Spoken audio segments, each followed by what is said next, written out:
किसी शहर के रेलवे स्टेशन पर एक भिखारी रहता था। वो वहां आने जाने वाली रेलगाड़ियों में बैठे यात्रियों से भीख मांगकर अपना पेट भरता था। एक दिन जब वह भीख मांग रहा था तो सूट बूट पहने एक लंबा सा व्यक्ति उसे दिखा।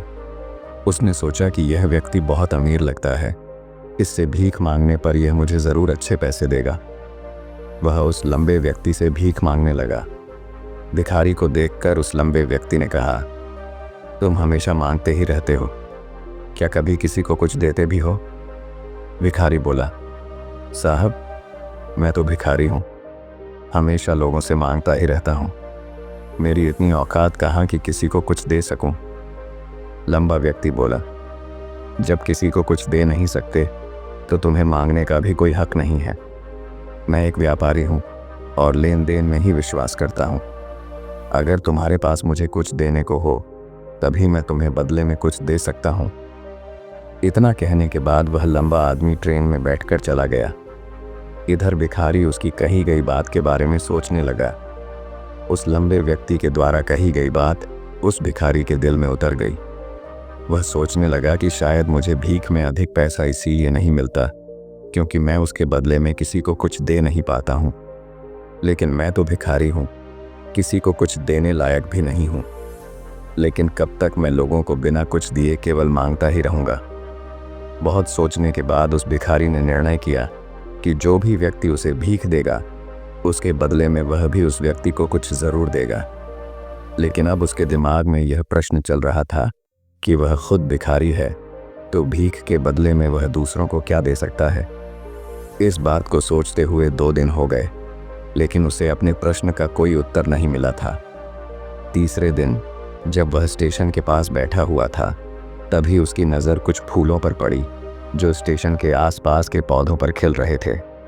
उसने सोचा, क्यों ना मैं लोगों को भीख के बदले कुछ फूल दे दिया करूं। उसको अपना यह विचार अच्छा लगा और उसने वहां से कुछ फूल तोड़ लिए। अब वह ट्रेन में भीख मांगने पहुंचा।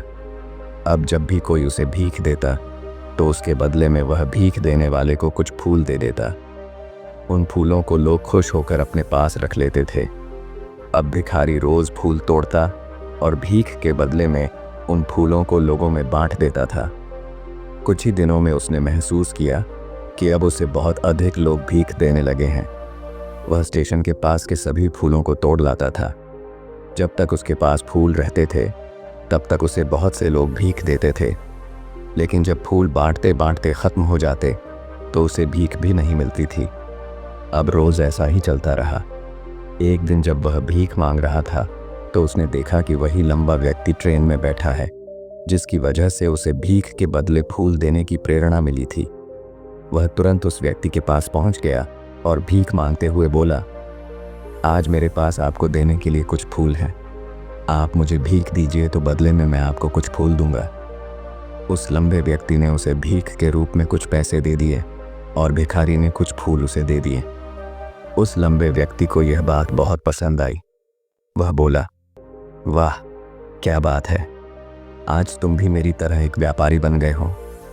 इतना कहकर फूल लेकर वह लंबा व्यक्ति अपने स्टेशन पर उतर गया। लेकिन उस लंबे व्यक्ति द्वारा कही गई बात एक बार फिर से उस भिखारी के दिल में उतर गई।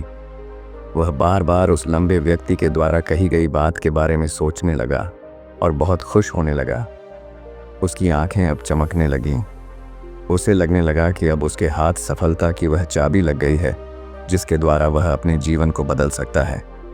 वह तुरंत ट्रेन से नीचे उतरा और उत्साहित होकर बहुत तेज़ आवाज़ में ऊपर आसमान की तरफ देखकर बोला, मैं भिखारी नहीं हूँ, मैं तो एक व्यापारी हूँ, मैं भी अमीर बन सकता हूँ।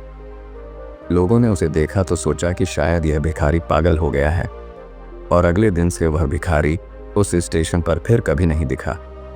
लेकिन 6 महीने बाद इसी स्टेशन पर 2 व्यक्ति सूट बूट पहने हुए यात्रा कर रहे थे। दोनों ने एक दूसरे को देखा तो उनमें से एक ने दूसरे से हाथ मिलाया और कहा, क्या आपने मुझे पहचाना? दूसरा व्यक्ति बोला, नहीं, क्योंकि मेरे हिसाब से हम लोग पहली बार मिल रहे हैं। पहला व्यक्ति बोला, नहीं, आप याद कीजिए, हम पहली बार नहीं बल्कि तीसरी बार मिल रहे हैं। दूसरा व्यक्ति बोला, मुझे याद नहीं, वैसे हम पहले 2 बार कब मिले थे? अब पहला व्यक्ति मुस्कुराया और बोला, हम पहले भी 2 बार इसी ट्रेन में मिले थे। मैं वही भिखारी हूँ जिसको आपने पहली मुलाकात में बताया कि मुझे जीवन में क्या करना चाहिए, और दूसरी मुलाकात में बताया कि मैं वास्तव में कौन हूँ। दूसरा व्यक्ति मुस्कुराया और अचंभित होते हुए बोला, ओह, याद आया, तुम वही भिखारी हो जिसे मैंने एक बार भीख देने से मना कर दिया था और दूसरी बार मैंने तुमसे कुछ फूल खरीदे थे। लेकिन आज तुम यह सूट बूट में कहाँ जा रहे हो और आजकल क्या कर रहे हो? तब पहला व्यक्ति बोला, हाँ, मैं वही भिखारी हूँ, लेकिन आज मैं फूलों का एक बहुत बड़ा व्यापारी हूँ और इसी व्यापार के काम से ही दूसरे शहर जा रहा हूँ। कुछ देर रुकने के बाद वह फिर बोला, आपने मुझे पहली मुलाकात में प्रकृति का वह नियम बताया था जिसके अनुसार हमें तभी कुछ मिलता है जब हम कुछ देते हैं। लेन देन का यह नियम वास्तव में काम करता है। मैंने यह बहुत अच्छी तरह महसूस किया है, लेकिन मैं खुद को हमेशा भिखारी ही समझता रहा। इससे ऊपर उठकर मैंने कभी सोचा ही नहीं। और जब आपसे मेरी दूसरी मुलाकात हुई तब आपने मुझे बताया कि मैं एक व्यापारी बन चुका हूँ। अब मैं समझ चुका था कि मैं वास्तव में एक भिखारी नहीं बल्कि व्यापारी बन चुका हूँ। मैंने समझ लिया था कि लोग मुझे इतनी भीख क्यों दे रहे हैं, क्योंकि वह मुझे भीख नहीं दे रहे थे बल्कि उन फूलों का मूल्य चुका रहे थे। सभी लोग मेरे फूल खरीद रहे थे क्योंकि इससे सस्ते फूल उन्हें कहाँ मिलते। मैं लोगों की नज़रों में एक छोटा व्यापारी था, लेकिन मैं अपनी नज़रों में एक भिखारी ही था। आपके बताने पर मुझे समझ आ गया कि मैं एक छोटा व्यापारी हूँ। मैंने ट्रेन में फूल बांटने से जो पैसे इकट्ठे किए थे उनसे बहुत से फूल खरीदे और फूलों का व्यापारी बन गया। यहाँ के लोगों को फूल बहुत पसंद है और उनकी इसी पसंद ने मुझे आज फूलों का एक बहुत बड़ा व्यापारी बना दिया। दोनों व्यापारी अब खुश थे और स्टेशन आने पर साथ उतरे और अपने अपने व्यापार की बात करते हुए आगे बढ़ गए। दोस्तों, इस कहानी से हमें बहुत कुछ सीखने को मिलता है। कहानी में लंबा व्यापारी गिव एंड टेक के नियम को बहुत अच्छी तरह जानता था। दुनिया के सभी बड़े व्यापारी इसी जीवन के नियम का उपयोग करके सफल हुए हैं। इस फॉर्मूले को उसने भिखारी को भी बताया।